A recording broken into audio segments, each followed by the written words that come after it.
नमस्कार साथियों, कैसे हो? एकदम बढ़िया। तो आज के हमारे जीके के अंदर जीके का आज का पहला प्रश्न रहेगा कि देश का पहला जैविक अनुसंधान केंद्र राजस्थान के किस जिले में खोला जाएगा? कोटा के अंदर, झालावाड़ के अंदर, बूंदी के अंदर, दौसा के अंदर। देश का जो पहला जैविक अनुसंधान केंद्र है वो राजस्थान के अंदर झालावाड़ में खोला जाएगा। कहाँ पर? झालावाड़ में। बी ऑप्शन हमारा सही होगा। ठीक है। अगला प्रश्न है कि प्रदेश का पहला गर्ल्स एग्रीकल्चर कॉलेज कौन सा? गर्ल्स एग्रीकल्चर कॉलेज खोला जाना प्रस्तावित है। कहाँ पर?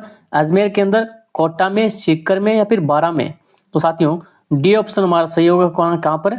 बारा के अंदर खोला जाएगा। ठीक है। अगला प्रश्न रहेगा कि राज्य की पहली ऑर्गेनिक मंडी किस जिले में खोली जाएगी? राज्य की पहली ऑर्गेनिक मंडी किस जिले में खोली जाएगी? डूंगरपुर में, कोटा में, सिरोही में या फिर उदयपुर में? तो साथियों ऑर्गेनिक मंडी किस जिले में खोली जाएगी? डूंगरपुर में खोली जाएगी। कहां पर? डूंगरपुर में। ए ऑप्शन हमारा राइट है। नेक्स्ट प्रश्न है कि हरित क्रांति किससे संबंधित है? हरित क्रांति किससे संबंधित है? राजनीतिक आंदोलन से है, भूमि सुधार कार्यों से है या फिर दुग्ध उत्पादन से है या फिर खाद्यान्न उत्पादन से है? तो हरित क्रांति डी ऑप्शन हमारा राइट होगा। किससे संबंधित है? खाद्यान्न उत्पादन से संबंधित है। अगला प्रश्न कि स्थानांतरित कृषि को राजस्थान में किस नाम से जाना जाता है? स्थानांतरित कृषि को राजस्थान में किस नाम से जाना जाता है? पाडू, वालरा, झालरा या फिर वीरा? तो साथियों वालरा नाम से जाना जाता है। राजस्थान के अंदर स्थानांतरित कृषि को वालरा नाम से जाना जाता है। बात करें अगले प्रश्न की कि राजस्थान में मिर्च उत्पादन में प्रथम स्थान पर है। राजस्थान में मिर्च उत्पादन में प्रथम स्थान पर कौन है? सवाई माधोपुर, जैसलमेर या सिरोही? तो साथियों सवाई माधोपुर है वो क्या है? राजस्थान के अंदर सर्वाधिक मिर्च उत्पादन में प्रथम स्थान पर है। ठीक है। लाल मिर्च में है साथियों जोधपुर। ठीक है। लाल मिर्च में कौन सा? जोधपुर। अगला प्रश्न, थार पाकर गाय कहाँ पाई जाती है? थार पाकर नस्ल की गायें कहाँ पाई जाती है? सीकर में, नागौर में, बाड़मेर में या फिर जोधपुर में? तो साथियों थार पाकर गाय कहाँ पाई जाती है? बाड़मेर के अंदर पाई जाती है। सी ऑप्शन हमारा राइट होगा। कहाँ पर? बाड़मेर में पाई जाती है। कौन सी गाय? थार पाकर गाय। बात करें अगले प्रश्न की कि भारत का एकमात्र शीत मरुस्थल है। कौन सा है? लद्दाख है, पूर्वी कोमेंग है, लाचेन है या फिर चंबा है? तो साथियों भारत का एकमात्र शीत मरुस्थल कौन सा है? लद्दाख है। कौन सा? लद्दाख। ए ऑप्शन हमारा सही हो जाएगा। बात करें अगले प्रश्न की कि भारतीय उपमहाद्वीप कौन सा? भारतीय उपमहाद्वीप मूलतः एक विशाल भूखंड का भाग है। भारतीय उपमहाद्वीप एक विशाल भूखंड का भाग था जिसे क्या कहा जाता है? उस भाग को जुरेसिक भूखंड, आर्यावर्त, इंडियाना या फिर गोंडवाना लैंड? तो साथियों ए ऑप्शन डी ऑप्शन हमारा राइट होगा। क्या कहा जाता है? गोंडवाना लैंड कहा जाता है। ठीक है। बात करें अगले प्रश्न की, निम्नलिखित में से कौन सा राज्य सर्वाधिक लंबी तट रेखा वाला राज्य है? यानी कौन सा सर्वाधिक लंबी तट वाला राज्य है? आंध्र प्रदेश है, गुजरात है, तमिलनाडु है या फिर केरल? तो साथियों गुजरात है। कौन सा? गुजरात। बी ऑप्शन हमारा सही होगा। कौन सा है सर्वाधिक लंबी तट रेखा वाला राज्य? गुजरात है। बात करें अगले प्रश्न की कि कौन सी अक्षांश रेखा भारत के मध्य से गुजरती है? कर्क रेखा गुजरती है, मकर रेखा गुजरती है या फिर विषुवत रेखा गुजरती है या फिर आर्कटिक रेखा गुजरती है? तो अक्षांश रेखा भारत के मध्य से गुजरने वाली कौन सी है? कर्क रेखा है। कौन सी? कर्क रेखा है। ए ऑप्शन हमारा सही है। ठीक है। बात करें अगले प्रश्न की कि भारत की मुख्य भूमिका दक्षिणी नोक यानी दक्षिणी पॉइंट, दक्षिणी पॉइंट कौन सा है? केप केमोरिन है, पॉइंट कैलिमियर है, इंदिरा पॉइंट है या फिर नोरिमन पॉइंट? तो साथियों कौन सा होगा? भारत की मुख्य भूमिका दक्षिणी नोक कौन सा होगा? Cape Comorin point. ठीक है। बात करें अगले प्रश्न की कि भारत के दक्षिण में सबसे दूरस्थ स्थल कौन सा है? यानी दूरस्थ स्थल कौन सा है? केप केमोरिन है, पॉइंट कैलिमियर है, इंदिरा पॉइंट है या फिर नॉर्मन पॉइंट है? तो साथियों कौन सा है? इंदिरा पॉइंट है। सी ऑप्शन हमारा सही होगा। ठीक है, बात करें अगले प्रश्न की कि भारत की मुख्य भूमि को रामेश्वर द्वीप से कौन अलग करता है। प्रश्न क्या है कि भारत की मुख्य भूमि को रामेश्वर द्वीप से कौन अलग करता है। ए ऑप्शन है पाक जल संधि, बी ऑप्शन है पंबन चैनल, सी ऑप्शन है 10 डिग्री चैनल और डी ऑप्शन है 9 डिग्री चैनल। तो साथियों रामेश्वरम द्वीप को पंबन द्वीप क्या है अलग करता है। कौन सा? पंबन द्वीप। बी ऑप्शन हमारा सही होगा। बात करें अगले प्रश्न की कि आदम ब्रिज निम्न में से किन देशों के मध्य स्थित है। आदम ब्रिज निम्नलिखित में से किसके मध्य स्थित है? कौन कौन से देशों के मध्य स्थित है? भारत पाकिस्तान के मध्य है, भारत बांग्लादेश के मध्य है, या फिर भारत म्यांमार के मध्य है, या फिर भारत और श्रीलंका के मध्य है। कहां पर है? भारत और श्रीलंका के मध्य स्थित है। कौन सा? पंबन आदम ब्रिज भारत और श्रीलंका के मध्य स्थित है। कौन से क्षेत्र में स्थित है? उत्तराखंड में है, सिक्किम में है, तिब्बत में है, या फिर नेपाल में है। साथियों कैलाश पर्वत है वो तिब्बत के अंदर स्थित है। सी ऑप्शन हमारा सही होगा। ठीक है, बात करते हैं अगले प्रश्न की कि आर्यों ने भारत में किस तरह से होकर प्रवेश किया था। कि आर्यों ने भारत के अंदर किस तरह से होकर प्रवेश किया था। खैबर दर्रे से, बोलन दर्रे से, या फिर काराकोरम, या फिर शिपकिला। तो साथियों ए ऑप्शन हमारा राइट होगा। क्या उन्होंने कहां से प्रवेश किया था? खैबर दर्रे से प्रवेश किया था। बात करें अगले प्रश्न की कि हिमाचल प्रदेश में स्थित दर्रा कौन सा है। जोजिला है, शिपकिला है, नाथुला है, या फिर जेलेपला है। तो साथियों शिपकिला है दर्रा वो हिमाचल प्रदेश के अंदर स्थित है। बी ऑप्शन हमारा सही होगा। ठीक है, बढ़ते हैं अगले प्रश्न की ओर कि जवाहर सुरंग नाम किस प्राकृतिक पर्वतीय दर्रे को दिया गया है। जवाहर सुरंग नाम किस प्राकृतिक जो पर्वतीय दर्रा है उसे दिया गया है। पीर पंजाल को, शिपकिला को, बनिहाल दर्रा को, या फिर नाथुला दर्रा को। किसको दिया गया है? बनिहाल दर्रा को दिया गया है। सी ऑप्शन हमारा सही होगा। अगला प्रश्न है भारत की सर्वोच्च पर्वत श्रेणी कौन सी है। भारत की सर्वोच्च पर्वत श्रेणी कौन सी है? भारत की कौन सी है साथियों?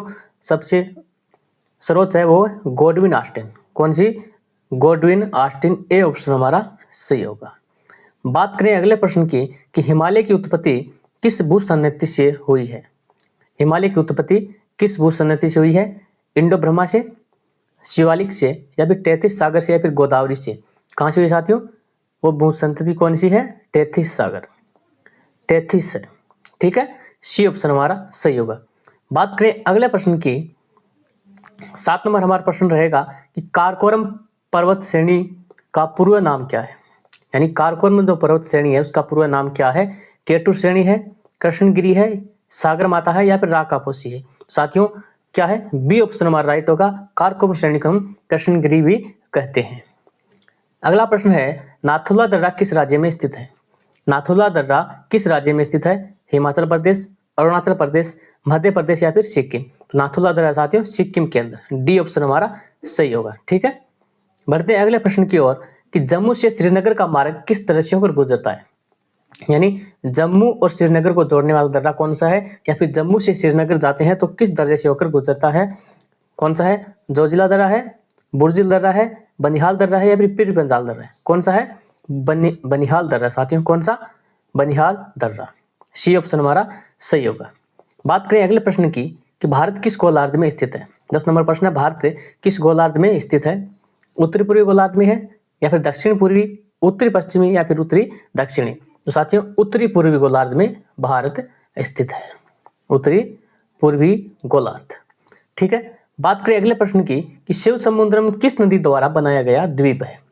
यानी शिव समुद्रम एक द्वीप है, वो किस नदी के द्वारा बनाया गया है।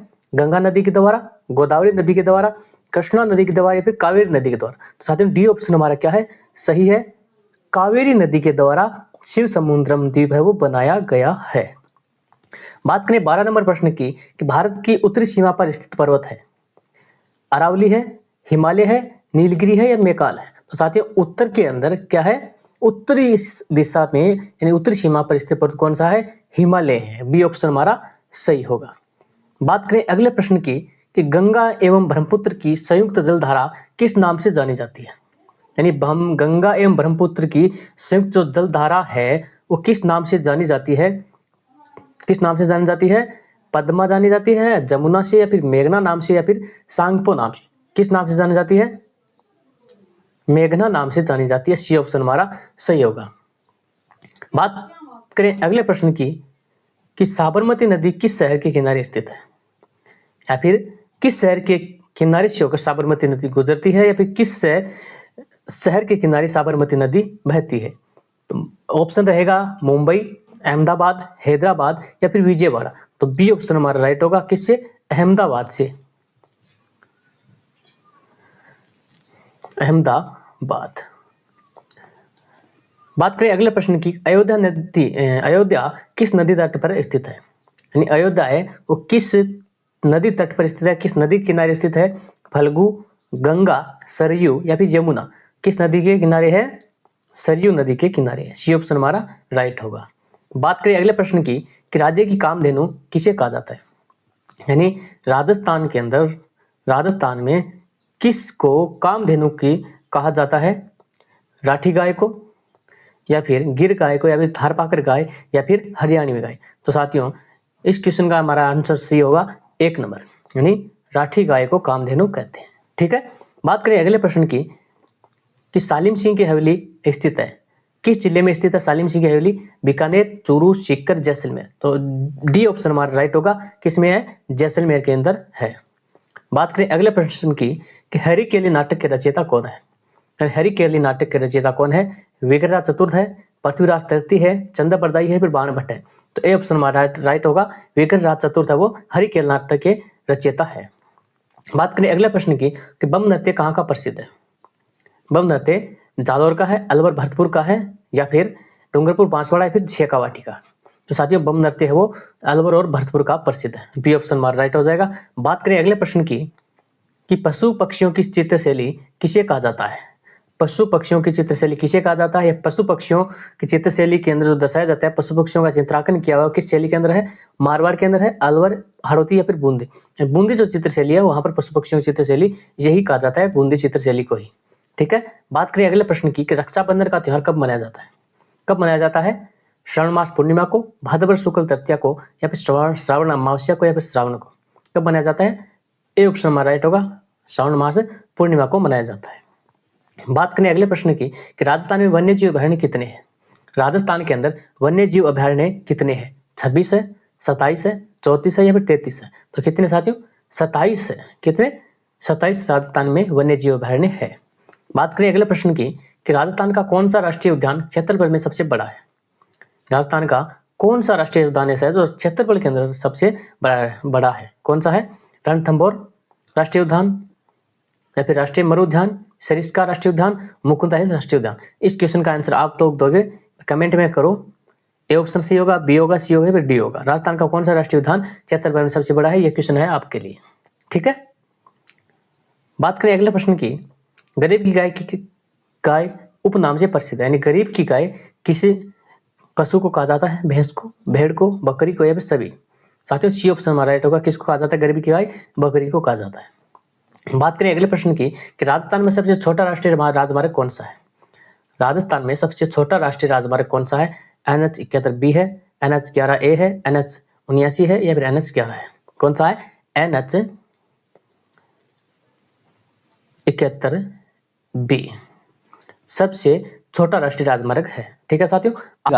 कि भारतीय मानसून वर्णन सबसे पहले किस अरब विद्वान ने किया था? यानी भारतीय मानसून का वर्णन सबसे पहले किस विद्वान ने किया था? ऑप्शन है ए अल बरूनी, बी अल मसूदी, सी अल अहमदी, डी कोई नहीं? तो इसका हमारा राइट आंसर होगा बी, यानी अल मसूदी, जिन्होंने मानसून वर्णन सबसे पहले किया था। अगला प्रश्न रहेगा कि दक्षिण पश्चिम मानसून निम्न में से किस प्रदेश में सर्वप्रथम प्रवेश करता है? यानी दक्षिण पश्चिम का जो मानसून है वो देश के अंदर सर्वप्रथम प्रवेश कहाँ करता है? केरल के अंदर, तमिलनाडु के अंदर, गोवा के अंदर, या फिर महाराष्ट्र के अंदर? तो हमारा ए ऑप्शन सही होगा। कहाँ करता है? केरल के अंदर करता है। ठीक है, बढ़ते हैं अगले प्रश्न की ओर। अगला प्रश्न है, देश के किस भाग में मानसून के अरब सागर और बंगाल की खाड़ी दोनों शाखाओं से वर्षा होती है? यानी देश के किस भाग में मानसून के अरब सागर की खाड़ी और बंगाल की खाड़ी दोनों से वर्षा होती है? ऑप्शन है ए मध्य प्रदेश, बी बिहार, सी पंजाब और डी है उड़ीसा। तो साथियों हमारा सी ऑप्शन सही होगा, पंजाब के अंदर क्या होता है, दोनों से वर्षा होती है। अगला प्रश्न है कि भारत के उत्तर पश्चिम भाग में शीतकालीन वर्षा का कारण क्या है? भारत के उत्तर पश्चिम भाग के अंदर शीतकाल के अंदर होने वाली वर्षा जो मावट कहलाती है उसका कारण क्या है? स्थानीय पवने है, बी पश्चिम विक्षोभ है, सी लौटता मानसून है या फिर डी पूर्वी विक्षोभ है। तो साथियों ना तो स्थानीय पवने है ना ही लौटता मानसून है, इसका ऑप्शन होगा बी यानी पश्चिमी विक्षोभ के कारण होती है। अगला प्रश्न है, भारत में सर्वाधिक वर्षा प्राप्त करने वाला स्थान कौन सा है? यानी भारत के अंदर सर्वाधिक वर्षा प्राप्त करने वाला स्थान कौन सा है? बीकानेर, बी मानसीराव, सी चेरापूंजी और डी है शिमला। तो भारत में सर्वाधिक वर्षा प्राप्त करने वाला स्थान है साथियों मानसीराव। कौन सा? मानसीराव। ठीक है, बी ऑप्शन हमारा राइट होगा। बढ़ते हैं अगले प्रश्न की ओर। इस निम्नलिखित में से भारत के किस स्थान पर वर्ष में न्यूनतम वर्षा होती है? यानी निम्नलिखित में से भारत में किस स्थान पर सबसे कम वर्षा होती है?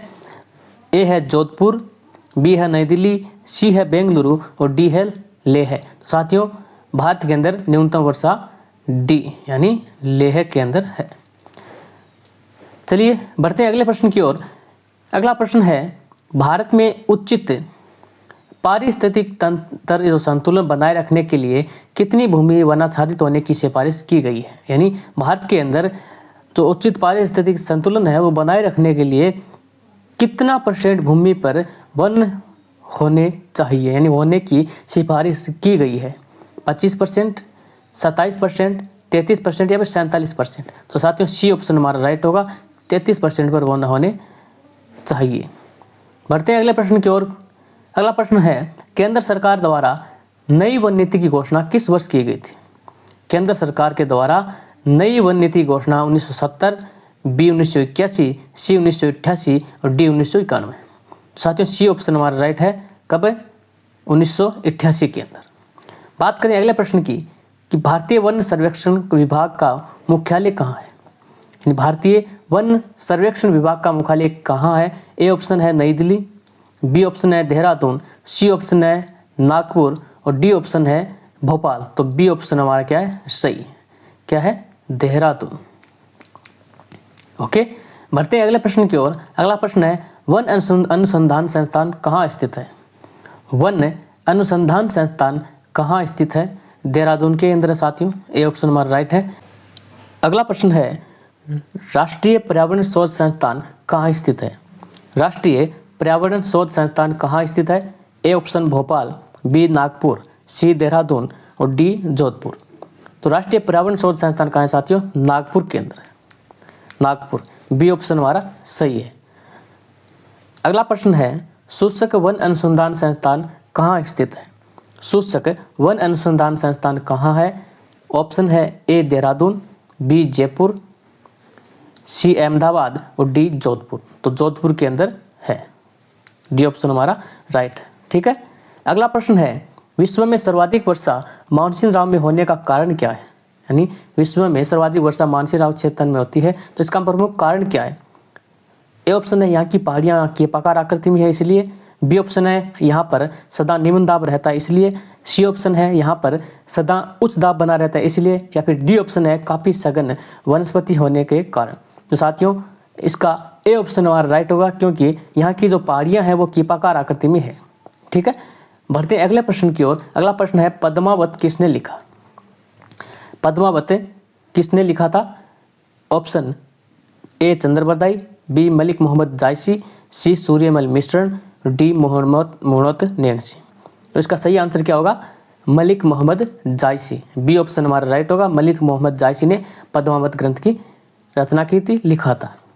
अगला प्रश्न है, खजाइन उल फुतूह किसका ग्रंथ है? ऑप्शन ए अमीर Khusro, B Abul Fazal, C Alauddin Khilji, D Faizi.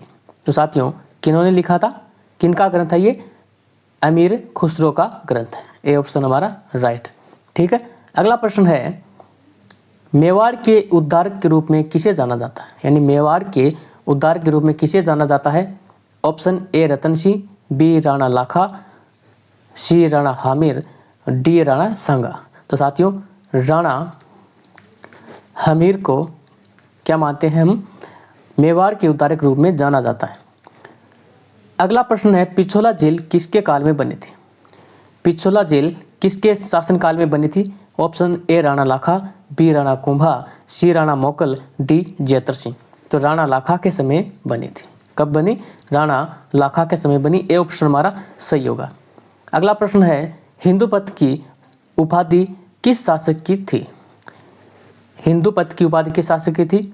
Option A Rana Kumbha, B Rana Uday Singh, C Rana Pratap और डी है राणा सांगा। किसकी थी? राणा सांगा की थी। डी ऑप्शन हमारा राइट होगा। ठीक है, डी ऑप्शन राइट होगा। बढ़ते हैं अगले प्रश्न की ओर कि तेरह ताली नृत्य का संबंध किस लोक देवता से है? तेरह ताली नृत्य का संबंध किस लोक देवता से है? ए गोगा जी, बी बाबू जी, सी रामदेव जी, डी हड़बू जी। तो किन से है? रामदेव जी से। अगला प्रश्न है, भवाई नृत्य किस जिले से संबंधित है? भवाई नृत्य किस जिले से संबंधित है? ए उदयपुर, बी जोधपुर, सी जयपुर, डी अजमेर। किससे संबंधित है? उदयपुर से संबंधित है। कौन सा ऑप्शन सही होगा? ए ऑप्शन सही होगा। अगला प्रश्न है, संक्रिया नृत्य किस जिले से संबंधित है? संक्रिया नृत्य किस जिले से संबंधित है? किस जाति से संबंधित? साथियों जिला नहीं है, जाति से संबंधित है। ठीक है, संक्रिया नृत्य किस जाति से संबंधित है? ए भील, बी मेव, सी गुर्जर, डी कालबेलिया। किससे संबंधित है? कालबेलिया से। किन से? कालबेलिया से संबंधित है। डी ऑप्शन हमारा राइट होगा। अगला प्रश्न रहेगा कि लच्छीराम किस ख्याल के प्रवर्तक थे? लच्छीराम जी किस ख्याल के प्रवर्तक थे? ए ऑप्शन कुचामनी ख्याल, बी शेखावाटी ख्याल, सी जयपुर ख्याल, डी हेला ख्याल। किससे संबंधित थे? ए ऑप्शन सही होगा, कुचामनी ख्याल से संबंधित थे। उन्होंने प्रवर्तक किसके थे? कुचामनी ख्याल के थे। अगला प्रश्न है, जंबेश्वर मेला किस जिले में बढ़ता है?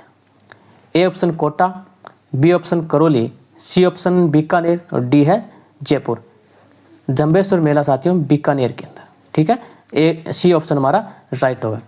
अगला प्रश्न है, हवा महल किस जिले में है? जयपुर, बीकानेर, सिरोही, जालौर। आंसर दो इसका, हवा महल किस जिले में है? अगला प्रश्न, रानी जी की बावड़ी किस जिले में स्थित है? Option A Ajmer, B Kota, C Tonk, D Bundi. Rani ji की बावड़ी डी ऑप्शन सही है और बूंदी में स्थित है। ठीक है, ठीक है साथियों, आज के लिए इतना ही। मिलते हैं अगली क्लास के अंदर। तब तक के लिए जय हिंद, जय भारत, जय जय राजस्थान। और हमारे चैनल को सब्सक्राइब करके ज़रूर जाना।